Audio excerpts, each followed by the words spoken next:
Hello everyone, आज का हमारा टॉपिक है industry during the Mughal periods. तो मुगल पीरियड में जहां अकबर और जहांगीर का शासन था, उस टाइम पे जो इंडिया है वो वर्ल्ड फेमस था अपने इंडस्ट्रियल प्रोडक्ट्स के लिए। और वो इंडस्ट्रियल प्रोडक्ट थे स्पाइसेस, क्लोथ्स और इंडिगो।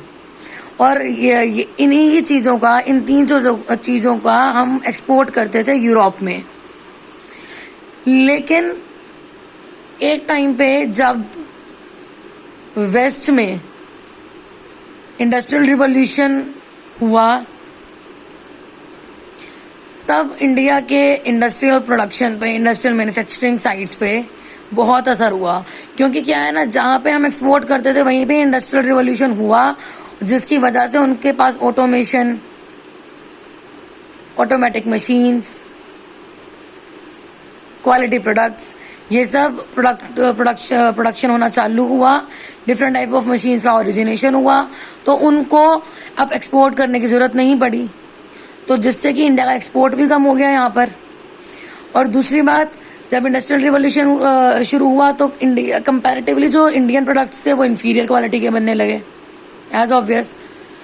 उसके रिजल्ट में जो मैन्युफैक्चरिंग यूनिट्स थी वो भी काफ़ी सारी बंद होगी। और जो कुछ क्राफ्ट्समैन जो थे, जो स्किल्ड इंडियन क्राफ्टमैन थे, उन्होंने जॉब क्विट करके फॉरेन कंट्रोल कंपनीज में काम करना शुरू कर दिया, तो जिससे इंडियन इंडस्ट्री को बहुत फर्क पड़ा।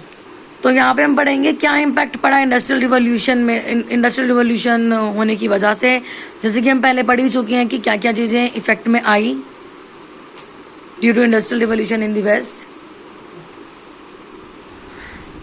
तो इंडस्ट्रियल एक्टिविटी जो है वो पिक्ड अप हुई after the British took over the reins in India.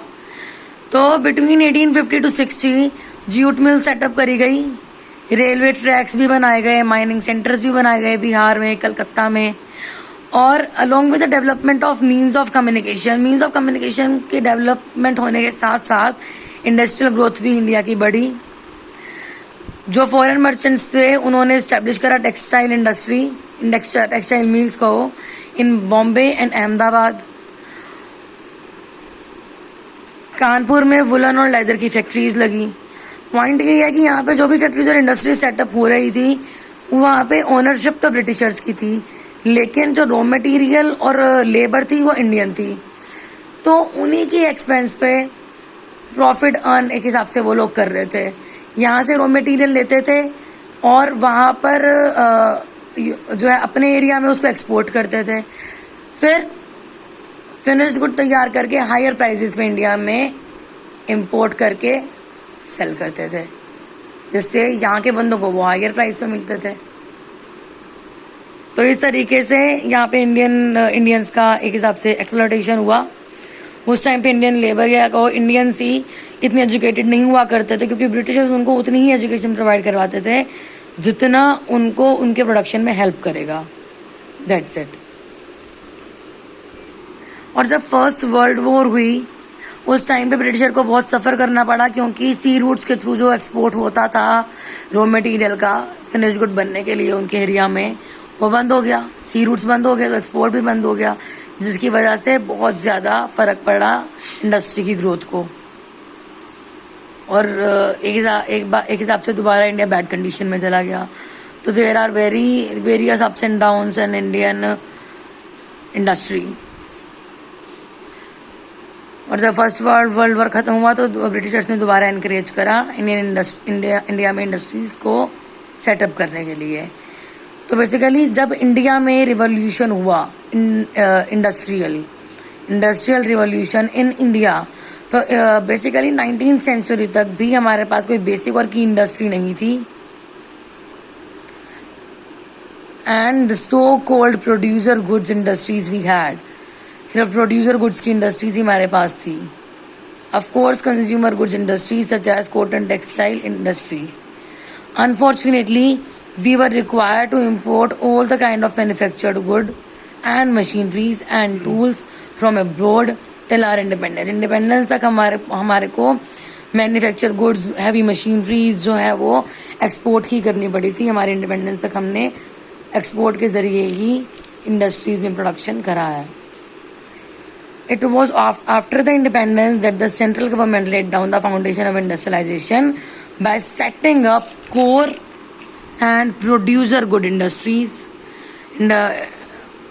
Independent के बाद सेंट्रल गवर्नमेंट ने काफ़ी सारे मेजर्स लिए इंडस्ट्रीज को ग्रो कराने के लिए. प्रोड्यूसर गुड्स इंडस्ट्रीज को सेटअप करा, कोर इंडस्ट्रीज को सेटअप करा, जिससे कि हमारा जो एक्सपोर्ट है मैन्युफैक्चर्ड गुड्स का, मैन्युफैक्चरिंग गुड्स का वो कम होए. काफ़ी सारे फाइनेंशियल इंस्टीट्यूशन भी सेटअप करे गए. तो इन सब के रिटर्न में जो आयरन और स्टील की ग्रोथ है वो इंक्रीज हुई. ऑयल रिफाइनरीज का सेटअप हुआ, हैवी इलेक्ट्रिकल इक्विपमेंट्स का सेटअप हुआ, fertilisers, chemical and ship building industries भी सेटअप हुई. रिसेंटली देखा जाए तो अभी आईटी सेक्टर भी काफ़ी अच्छे से ग्रो कर रहा है. अगर बात करें इंडस्ट्रियलाइजेशन आफ्टर इंडिपेंडेंस की, तो after independence industrialisation got big boost particularly after the announcement of industrial policy resolution 1956. तो there are many kind of policy resolutions जो कि हम आगे स्टडी करेंगे. जो सेंट्रल गवर्नमेंट है उसने इकोनॉमी को काफ़ी अच्छी जगह पे पहुंचाने की कोशिश करी. इन सब में कहाँ एक्सपेंस इन्वॉल्व हुआ, डिफेंस में, ट्रांसपोर्टेशन में, कम्युनिकेशन में, पावर जनरेशन में, माइनिंग में, और भी काफ़ी सारे प्रोजेक्ट्स थे जिसमें गवर्नमेंट ने इन्वेस्ट करा. और फिर बेसिकली इंडिया में दो सेक्टर्स क्रिएट हो गए, प्राइवेट सेक्टर और पब्लिक सेक्टर, जो कि साथ में मिलकर काम करते थे.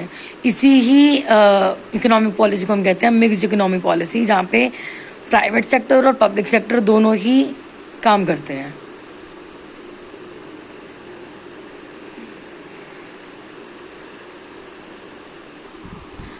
ये सब चीज़ें जो है वो स्टार्ट हुई. और बेसिकली दो तरीके की इंडस्ट्रीज़ का भी अमर्जिनेशन हुआ, like small scale industries, large scale industries और मीडियम स्केल इंडस्ट्रीज़. तो अगर हम यहाँ पे देखें